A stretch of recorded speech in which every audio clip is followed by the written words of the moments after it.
Well, I believe we are live. Hi, Lorraine. Hi.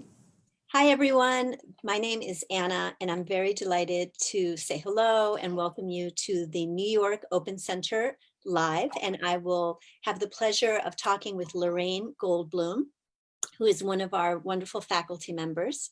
Just a word about the Open Center. We are the longest running urban holistic health education center in the United States. And since 1984, we have been a trusted home to people who are interested in studying all things personal development, spirituality, studying, practicing, meeting kindred spirits, and especially training in many forms of healing arts and spiritual practice. So we are still in New York. COVID has lovingly invited us to come online, and we now welcome an international audience of community members, students, and teachers who are able to gather under the Open Center banner. We are returning back to brick and mortar as soon as we have the permissions to do that. And in the meantime, we're really grateful to welcome Lorraine and our international community together today. And wanted to highlight that Lorraine is a longtime faculty member of Vortex Healing. It is a certain modality of energy healing, and I'm going to let Lorraine explain it. This weekend coming up on July 25th and 26th, specifically, she's teaching a body of work related to Vortex Healing that's about energy anatomy. So we're going to spend some time in our conversation talking about that. Lorraine has a long history in the healing arts, all things wellness. She is a 3-time certified Reiki teacher. She's a yoga, has experience in studying yoga, has experience working in wellness in a hospital, and has, it sounds like for several decades, sought different types of healing instruction and understanding, and has merged it together into an art form. But she is known to us as one of the senior teachers of Vortex Healing.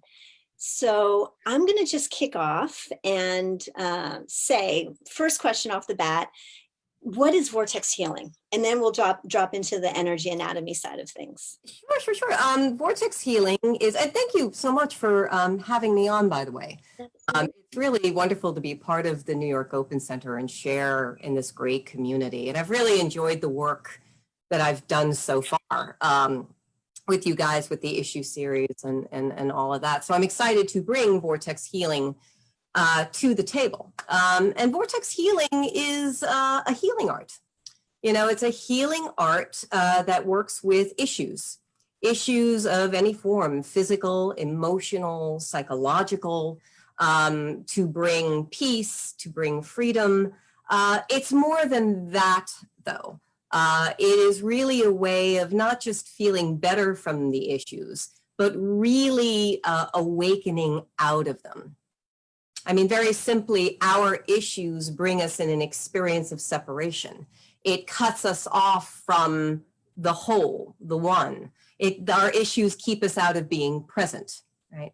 So the healing art, the healing modality part of us, part of the lineage, allows us to work with those issues, to get better, to get more space, to get more awareness, to get more freedom. But on a deeper level, the reason the tools work so effectively is that it's really about awakening out of the issues. It's about seeing them for what they are and recognizing that we are at no point in separation. And so as we continue to work on what ails us, right, freedom comes through. You know, the divine source of the lineage comes through, and we begin to realize, I am not my pain. I am not my issues. I am not the experience of that.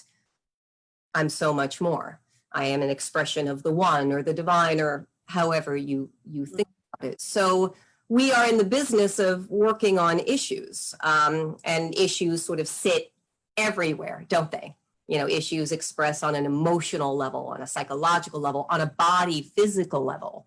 They'll show up in the chakras and the energetic pathways, and that's why through this exploration and healing, vortex healing has acquired all of this fascinating information about how the form, right, all of the energetic anatomy in the physical body has an ability to hold itself in separation. So part of our work is not only being able to work on issues, but being able to work on this, being able to work on the physical body, being able to target and work with the chakra system or the body pathways or the energetic bodies.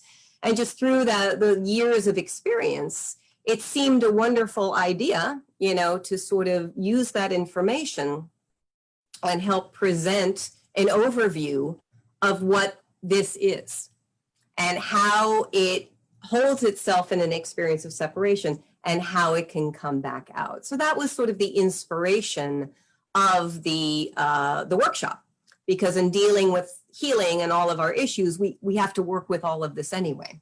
Mm-hmm. So we do. Mm-hmm. And it is such a creative expression of how it's done. So this weekend coming up, that focus around energy, it's an energy anatomy. Yes. But I hear you really moving between like the physical, like there is the human being. Yep. And there is the physical, right, that I'm touching, but then there's this energy system, and both affect each other. Yes. And fit in each other. And so your work, and this weekend, the focus this weekend is on understanding what that is, and then how things get stuck in it. And it's an exploration of the human energy system, an active guided tour exploration of the human energy system. And of course, how that affects the physical, because we're not separate, just like different parts of our body aren't separate. Our energetic anatomy is an expression of the form.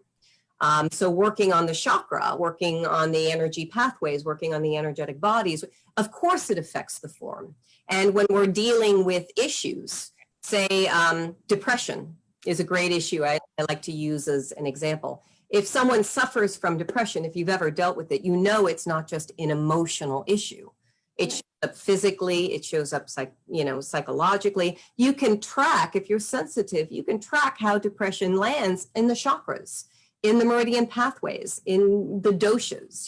There are all these different ways that we work towards healing and releasing the imprinting or the conditioning, you often use that word, that issues create. And so what I wanted to do this weekend was really allow for people to have an experience of different aspects of their energetic anatomy, not to just talk about them or lay them out academically, but to run energy into it. I'll be running energy into the chakra system while we talk about it, into the meridian pathways while we talk about working with the doshas, working with the third eye. So it's not just a cognitive understanding. People can feel it and have a sensing experience for themselves, so that when they come out from the workshop, they are excited to, tune in more and see for themselves how the energetic anatomy relates to the physical form, to our issues, and to life around us. Mm-hmm. Also, an appreciation of the form. You can really appreciate how the one, right, manages to organize itself in all of this so that it can have an experience of separation through form. And if you like, how the one brings itself back out of that experience, which is the awakening process. Okay, so I want to go back to this point about the awakening process here. But before we go there, you just mentioned that you will be able to direct energy to the participants in a remote, online scenario. Please explain how that happens and why that's doable. It happens through magic. It's a very magical lineage. I don't know if we'll have time to sort of talk about the magical origin of the lineage, but it happens. Being able to run energy at a distance is possible because it is all one, right? So our sense of distance and separation is just an experience of that. If it really is all one and it's story, a nice story that we tell ourselves when we're feeling bad. But if it really is all one, then an experience happening here to bridge to you happening there is really not so phenomenal. We're made of the same thing. We're made of the same, in the vortex healing language, vital web. It's really all one vital web. It's that this particular aspect of the one has an ability to experience and express itself as something separate. Yours does the same. The space in between us does the same. I mean, all of creation is made of one thing. So the idea of running energy through my system into yours, wherever you are, is really not so radical. Right. From that. I mean, there are certainly limitations about how much energy my particular instrument can bring through, right? There's no limit to the divine, there is limit to, someone's personal energy system and what they can do, but doing the work that I'm doing here in vortex healing is very powerful. So I'm going to be able to talk about a particular aspect of the energy system, chakras, energy, and run energy into it, because I don't want participants to just take my word for something. Right. I want participants to just, say, okay, this is what a chakra does. And I want you to have an experience. I want it to be playful exploration of what form is, of divinity and form. And the best way to do that is to use the vortex healing tools. Should be it also, I think, my hope and my experience from having done this workshop in the past is that it helps to develop people's ability to sense. Right.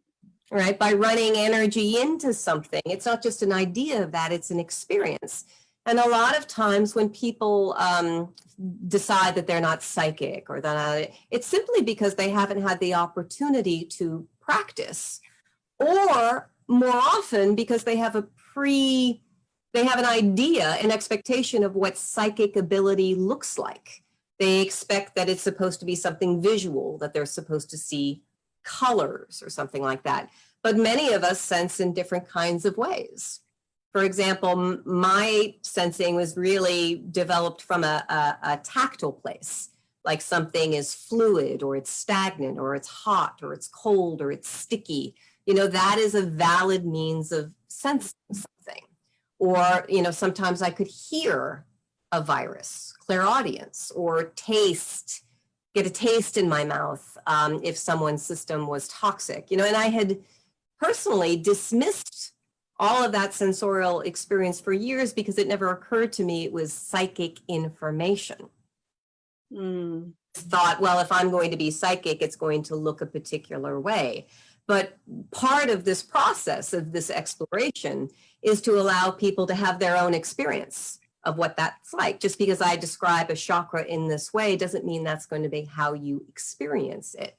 And I want to allow people to have room for that experience and to open that up for people. I like that's so we who join the workshop, or actually any of your work, any of your trainings, will have, it's a felt experience. Like you said, it's not just one dimensional on a piece of paper. It's not information. Yes. It's an experience which creates the knowing, which then amplifies the ability to build on that knowing. And to stay in tune with the form going forward. Right. I'd like people not only to just have a nice experience in the moment and learn what they can, but to create sort of a habit of tuning into themselves, to go forward with a deepened awareness and hopefully appreciation of what this all is. And of course, I hope I'm going to offer a very deep healing just to nurture and support the energy system, just for general health and well-being, which is something else that vortex healing does very well.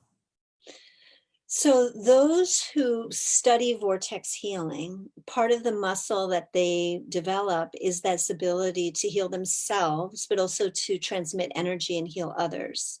Absolutely. From the foundational class, you get tools where you're able to work on yourself, you're able to work on others, you're able to work at a distance, magical things like clear rooms and spaces and food and, all of that. Yeah. That's fantastic. Yeah. So in my worldview, I'm one of the people who will say that there's a shift in consciousness happening right now. It's been happening for some time, but it's really become, Getting interesting. Yeah. yeah, interesting. And there is a new way of being, a new way of creating life that is, it's a choice point around doing it more harmoniously with all sentient beings cared for, and nobody left out. And one of the things that I believe is that part of that is that as people, we are starting to move from a material, just purely understanding ourselves as material, as really spiritual beings having a human experience. Mhm. And with that comes awareness of our intuitive abilities, what you're calling sensing and or psychic. There's different, probably they Right. mean different things. But would you say that people who engage in working with you are uh, will have the ability to amplify that, to wake those skills up in them in a way that's really healthy for themselves and for others? Yeah, that is part of what vortex healing is, and I hope to provide people with the experience and the opportunity to learn. We have found that as people continue their work with vortex healing, their sensing ability develops for a couple of reasons. And I do make a distinction between the words psychic and sensing, simply because when you use the word psychic, very often people think third eye visual. And that's a limiting view of what sensing can be. It's not wrong. I mean, that's part of it. But sensing can be so much more, you know, aside from the clairaudience and the taste, you know, sometimes there's just a deeper sense of knowing. Sometimes there's just, you know, there are different ways that this instrument, you know, can sense, and everyone has their own unique way of sensing. So vortex healing absolutely helps to develop that. As a matter of fact, we have a series of classes that help support that. But the reason vortex healing can do that is because it's designed to work on your issues and your separation consciousness. Whatever issues that you have and whatever identities get created from your issues. I am a depressed person. I am, you know, a mother who works so hard. I am this. They actually keep us out of being present. They keep us in a little bubble of identity, and they keep our world small. And as those issues begin to fall away and you get freedom in that, there's more presence. And therefore, our ability to sense one another and the world around us deepens, not from a place of knowledge and power, but from a place of simple presence. Mm. Right. And so awakening supports, you know, that kind of ability. Of course it does, because we're letting go of the things that keep us distracted. See, issues are very distracting. They cause us pain, they cause us grief, they cause us, you know, and they cause us to be in this sort of experience of the personal, you know, and as we begin to find relief and we're no longer bothered by that physical pain, that loss, we can let go and just be more present with what's going on with everyone and everything around us. And that is, presence then becomes the master healer. Because that's kind of what we're going for at the end of the day, right?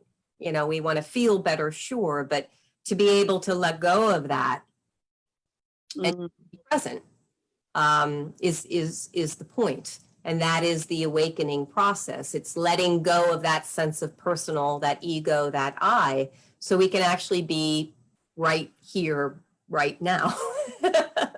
It sounds silly that we're all kind of chasing that, but that is kind of what we're all chasing at the end of the day. We just don't necessarily know it. So how does, like, I'm a modern woman, right? I'm living in COVID time. I have children. I'm a busy mother. I'm a Yeah. professional. I have sadness as I see things around me. I have childhood issues. You know, I'm like a normal person who's got all these things going on. Can you explain that dance between having these things that are just the human experience that we are working through, that we're getting better at, that we're not letting us get consumed by, between that and the awakening process, and like, is that constantly happening, or like, what is that dance? What is that, Dan? I can offer my observation of the dance, being a dancer myself. I think that, yes, it's all going on at once. Because we often think it's one or the other. I'm going to be awake in complete bliss and everything is perfect in my life, including I'm going to make a lot of money so that I can do that. Or I'm miserable and I suffer and all of that. Whereas life is far more rich and beautiful than either scenario. What seems to happen is that, the divine, the one, if you like, if it's all one, the one chooses for whatever reason to bring itself into an experience of separation. That's us and our issues, right? And our issues create identity. So we don't say, oh, I'm someone who's having depression that's affecting my system and showing up in my chakras and affecting my relationships. We say, I am depressed.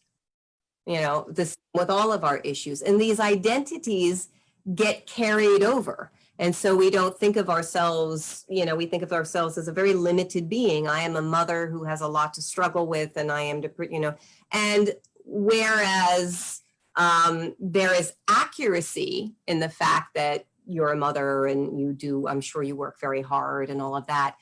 As soon as we become identified with that role, our experience is limited.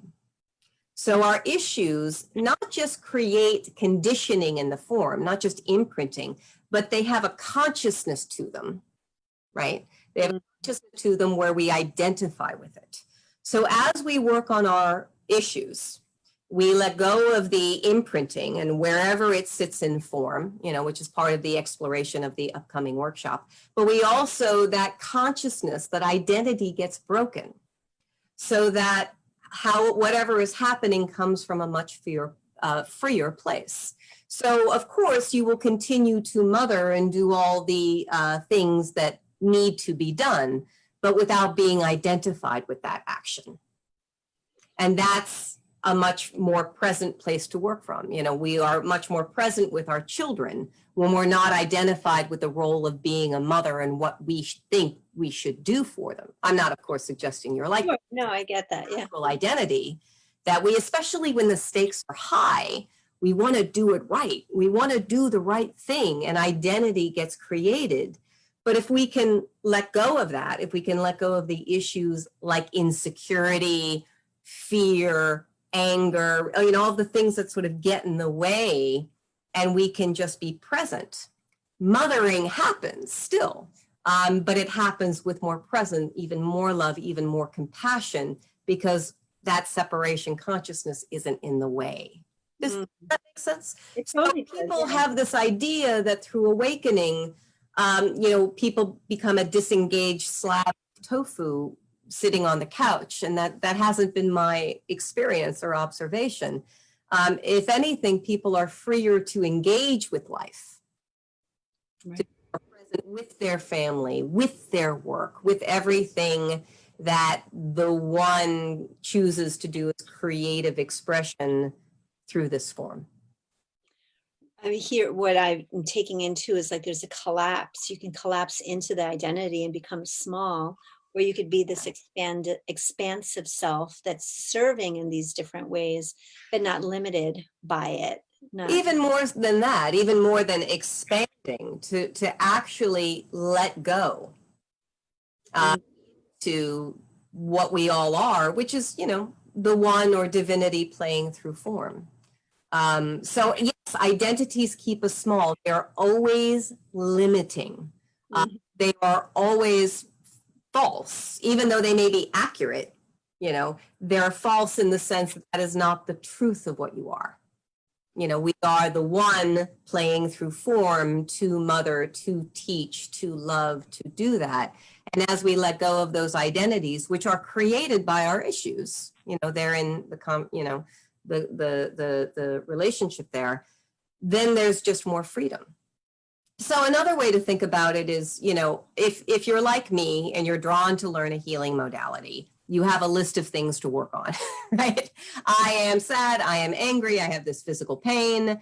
So you can think of the tools that come through the healing art of vortex healing to work on the pain, the sadness, the loss, the identities, right?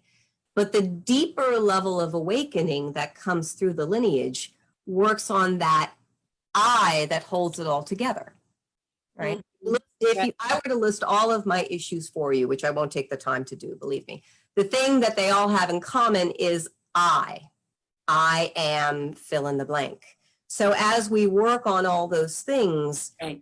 that core sense of I comes into question. That ego that holds everything together gets a little shaky. So it's not just expanding into a greater spiritual being, it's actually letting go of the sense of I completely, which is why the awakening process becomes a very humbling one, which is why we tend to get challenged as we continue to do our work, because this whole form is designed to have an experience of I. Mm-hmm. So, so long as we're in form, we keep working, but we can work from a place of joy, because joy is the recognition of grace, really, more so than an emotion. It's grace playing through form. And when you can see that and you can recognize, but it is the one playing through that issue, even the ego is a divine construct, right? Then it's not a chore.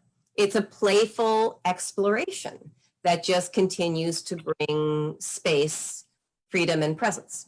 So I love the exploration. I find it fascinating. It's humbling. It can be challenging and hard, but you can be challenged and also know the joy.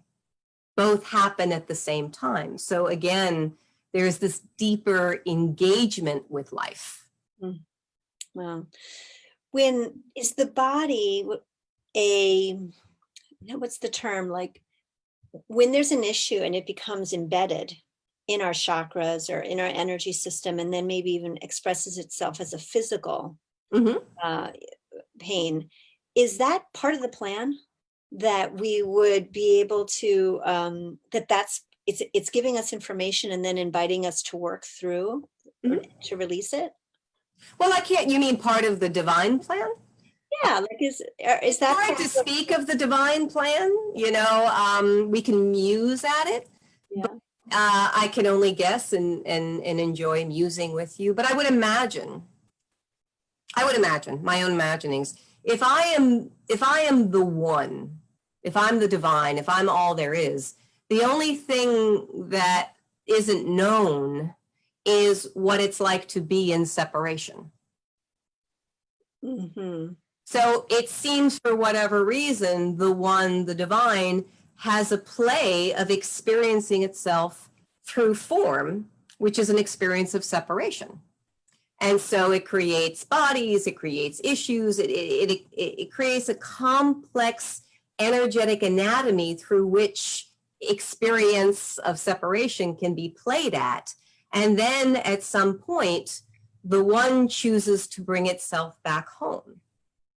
The only reason awakening is possible is because we're never actually in separation. We're never actually cut off from the one. It just feels that way.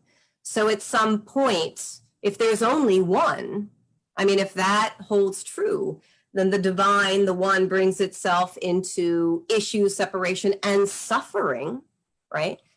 And then at some point awakens itself through all of that.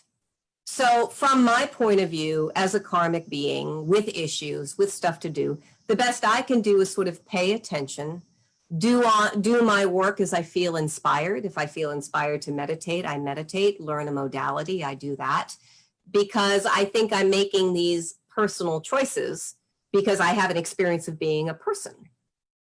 But the reason vortex healing works is because it comes from the divine source, divine intention, using your personal intention to do what it wants to do, which is to wake itself up. That's kind of a big concept, but we have an experience of being a person, that we make our decisions and we do all that. But if it's really only one, then the one's intention has to be to play through this, to go into suffering, and then to come back out again. So we show up, Okay. walk the path, we do our best, we take responsibility where we feel we can take responsibility, because that's our experience. And then we begin to slowly recognize, I was never actually really in charge of that. Thank goodness. And therein lies the surrender. I mean, surrender inherently is letting go to something greater, right? You decide, I'm going to surrender in 5 minutes. It's going to happen and it's going to be great. It's really more of the moment we recognize that surrender is happening. Mm-hmm. And by the time we realize there needs to be something surrendered there, like an issue, like an, like an aspect of ego, there's been enough space provided that we're like, I see where this is going. The surrender must come from something greater. In this case, it comes from the divine source of the lineage. So I don't mean to oversimplify it at all, but like if I'm having a challenge with a friend, a colleague, a family member, can we unpack that? Like, is the surrendered, could you just say, you know what, it's not an issue, I'm just letting go of the whole thing? Or is it about providing healing and closing down division? I mean, like, how do we take it, what we're talking about, and bring it into an experience of like our human? Well, what surrender looks like is really up to the one, is up to the divine. We imagine surrender is passive and we hang back and we detach. Surrender may be very active. It may be surrendering to the fact that you need to take immediate decisive action on something. The point is, we don't know. The point is letting go of our stuff so that we can recognize what needs to be done. What that looks like is unique in every case. I think we have these preconceived ideas, again, that awakening is detachment and meditation, and it's actually, the divine living through form and an appreciation of that. So, in that scenario, it really depends on what's going on as to what surrender looks like. Getting our issues out of the way is incredibly helpful, though, because it's easier to see that path. We're not going to be, stagnant from our fear, from our insecurity, from, if we can put that stuff down and at least get some space in that, then it's easier to see, okay, this is really what needs to happen in this moment. Right. And so we work on our stuff again because it helps us be more present. And it's only from being present that it becomes clear what action should be taken. Does that answer? Yeah, that totally resonates. That makes a lot of sense.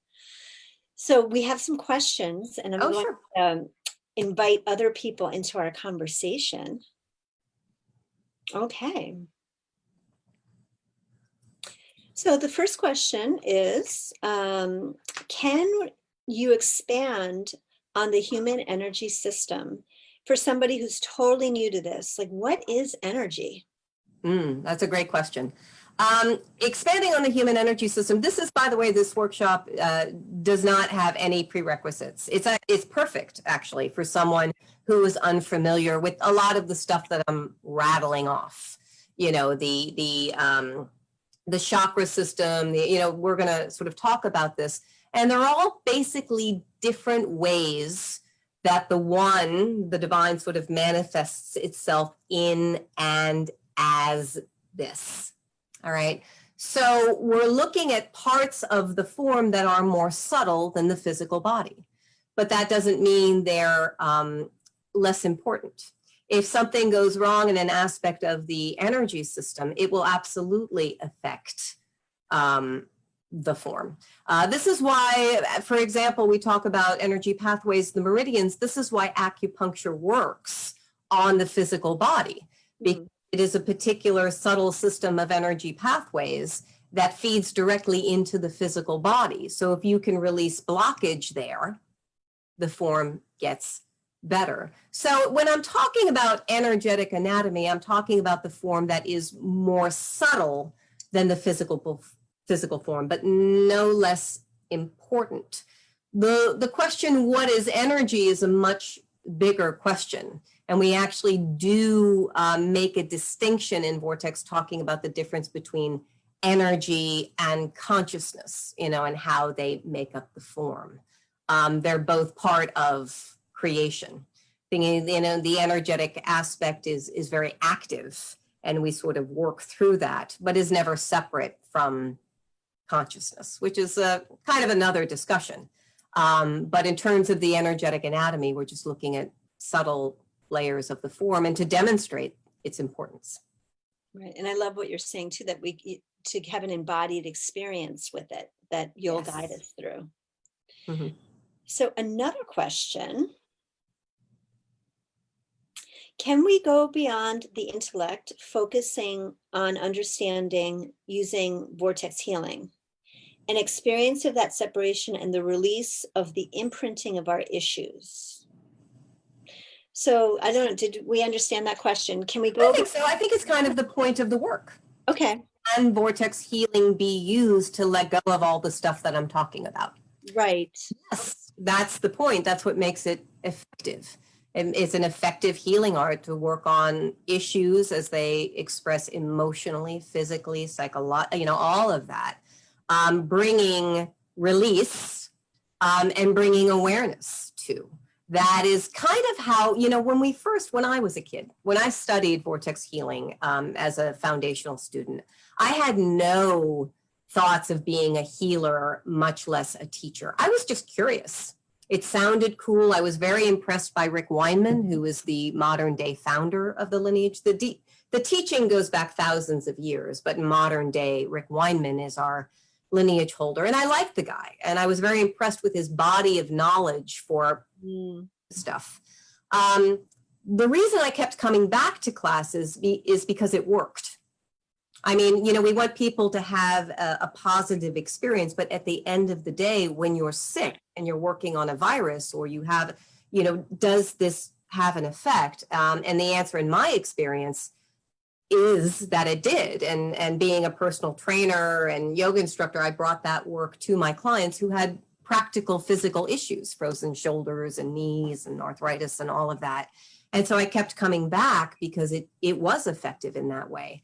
But as the lineage continued to evolve, we began to realize why and how it's working, and that it's not just releasing imprinting, it's breaking identity and, using the consciousness tools that come through to really let go of the separation consciousness that's causing the issues. So deeper levels of awakening started to happen. Mm-hmm. Now, when I talk about vortex healing, to speak of it in integrity, I describe it and demonstrate it as a healing art.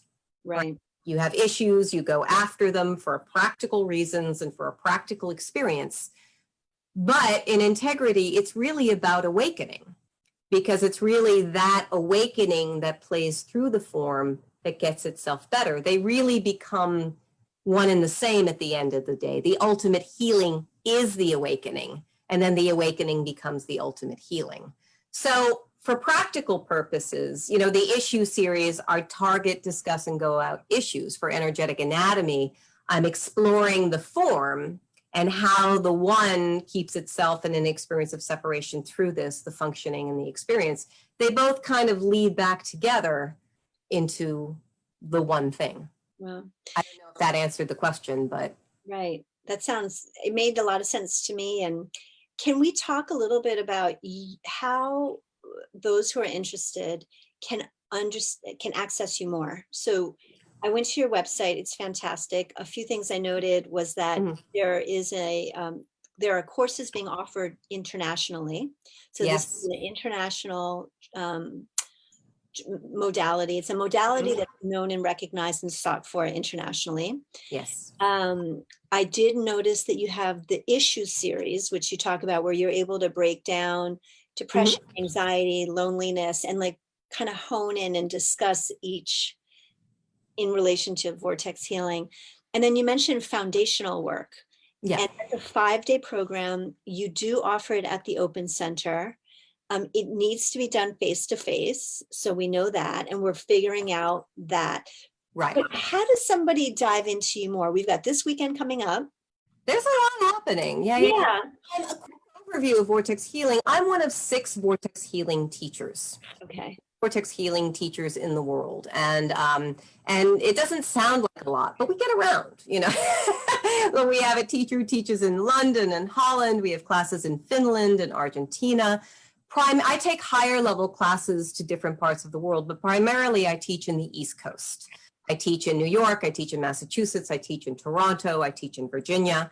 So for an overview of Vortex Healing, you can go to the vortexhealing.org website, where you can see, you know, the different teachers and get a comprehensive schedule of things taught all over the world, as we are an international community. For my events, because I do a lot of events like what I do with the New York Open Center and the Omega Institute, I do free healings through my Facebook page. I've created my own website to keep people up to date with my current events, and that is LorraineGoldbloom.com. So this workshop is, of course, featured through my website. I do energetic support healings. I have one coming up on the 30th. You can see that on my events page of LorraineGoldbloom.com. There is an overview of Vortex Healing on my website, as well as the vortexhealing.org. So, you know, my website is more like the localized expression of, you know, the international community that is Vortex Healing. I just wanted to be more available to people and offer different kinds of things. So I created, my team and I created the website as it is. That's great.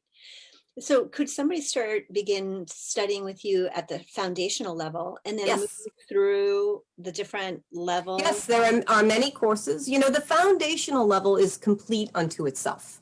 You get the tools that you work with. You get different flavors of energy that work with, you know, physical body, different tissues in the physical body, flavor of energy that's hot, that burns out viruses. You get all these energies, as well as consciousness tools to work in the way that we were talking about, breaking identities.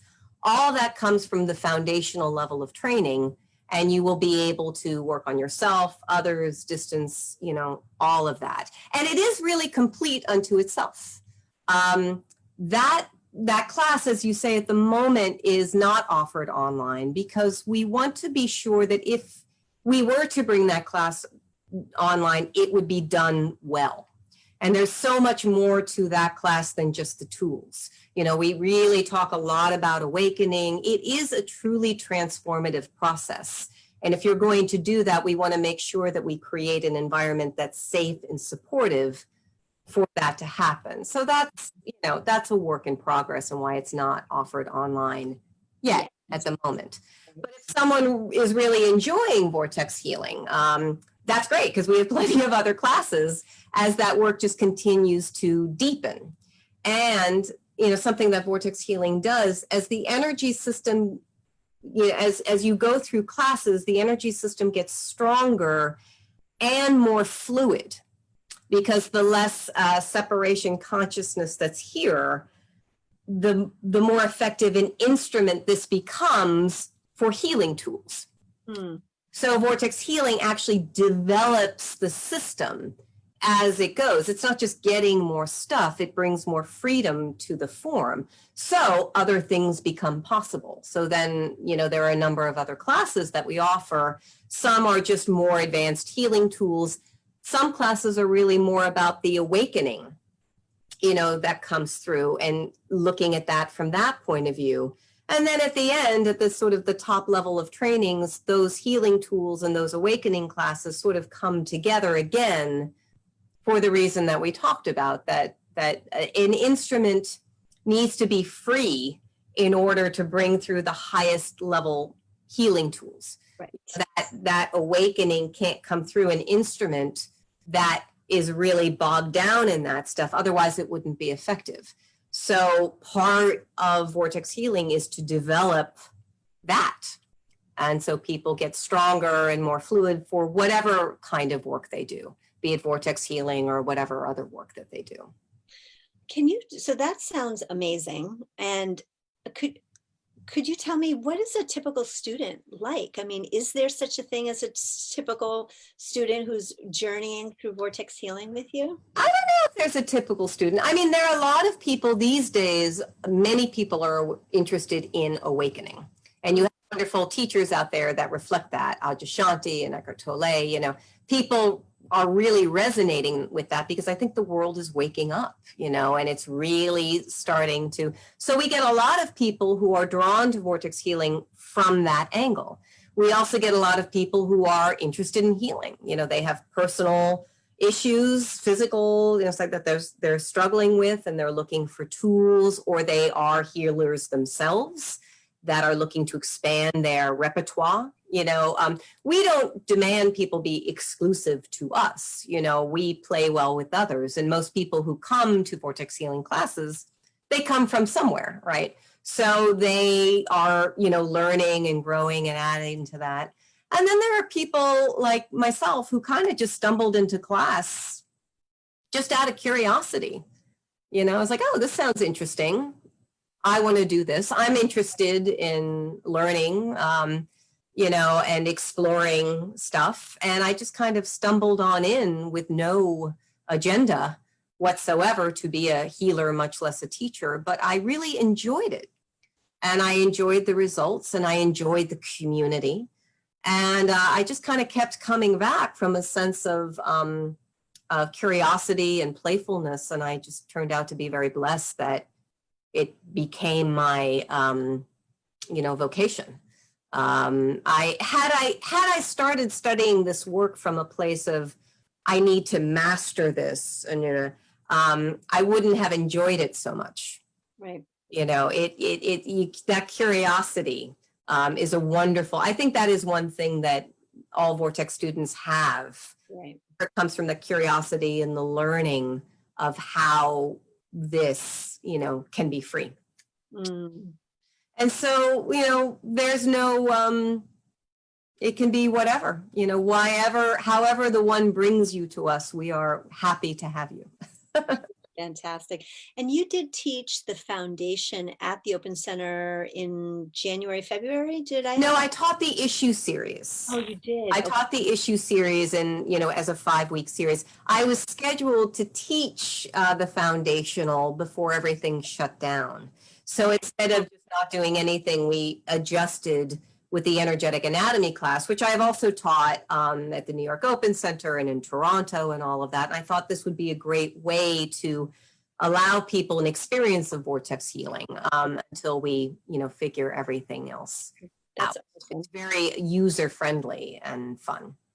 Got to give credit to Araceli, I believe, who helped transition from the foundation. It's been wonderful. Energy. So it's a real privilege. We're very lucky to have the opportunity to be with you this weekend. I can invite as many people as possible. This is really special. Can you tell us a little bit about, I know that this daily schedule is Saturday and Sunday, 10 to 4. Yeah. Do you have a sense of breaks and lunch and how that typically works? Yeah, absolutely. I mean, it is, 2 days. It sounds like a lot, but we don't even begin to touch all of what this is. But I do want people to have a sense of being immersed in it. So, we will have an hour 15 lunch break, I think 12:45 to 2 every day so people can walk away.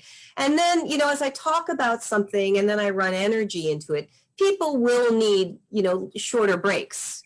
You need to walk away, you need to get a snack, you need to check on the dog, you need to, just so you can sort of feel what just happened in form. So people will, we will be having breaks throughout, but it's really 10 to 4. I want to be able to do as much as I can with people while we're together in that group. That's great. But it's user-friendly. Yeah, it sounds doable. It sounds doable, and it also sounds transformative. Like it's not up here. It's actually going to be right. in the body. So. Yes, thank you. That is the point. I didn't want just a cognitive understanding. I want people to really have an experience. Oh, this is so wonderful. I so appreciate you sharing this conversation with me and, going really not etheric, but going deep and also Yeah, practical at the same time. And it sounds like that's the blessing of Vortex Healing. It's the blessing of your work and your ability. You communicate so well and so oh, clearly. thank you. You have lots of energy, and Yeah, I could feel your compassion as well. thank you. So Well, thank this work has done so much for me personally. I Yeah. really, every day, I have such an appreciation for what this lineage has brought into my life. So Mm, I'm very excited about, sharing it and giving people the opportunity to have their own experience of what it's like for them. So thank you to you and everyone at the New York Open Center. You've been terrific in allowing me this opportunity. absolutely. And thank you to Araceli, who's been a Yes, lead person and programmer for you. the whole So team has been great. they're wonderful. So there's a few places I want to direct people to. One is opencenter.org, where you can register to the class. You can find more details about it. The other is your wonderful website. Is it LorraineGoldbloom.com? LorraineGoldbloom.com, as well as I have a Facebook page as well, Lorraine Goldbloom, Vortex Healing Teacher, where I announce all my events and stuff like that, as well as free healings as well. Great. Then there is the main, if you're really interested in getting a sense of the international community, you can link through my website, of course, but the main Vortex Healing website is vortexhealing.org, where you can see the other teachers and their class schedule if you're inspired to learn with someone else as well. Excellent. It has been such a pleasure. I look forward to seeing you face to face someday. Yes, But I know anytime, that that it's will been happen. really lovely. Thank you for everything, Thank and you. likely see you this weekend. And thank you, everybody else who has joined us and who will continue to see this video. We look forward to meeting you at the Open Center in New York. Thanks. Okay. Bye. Take care.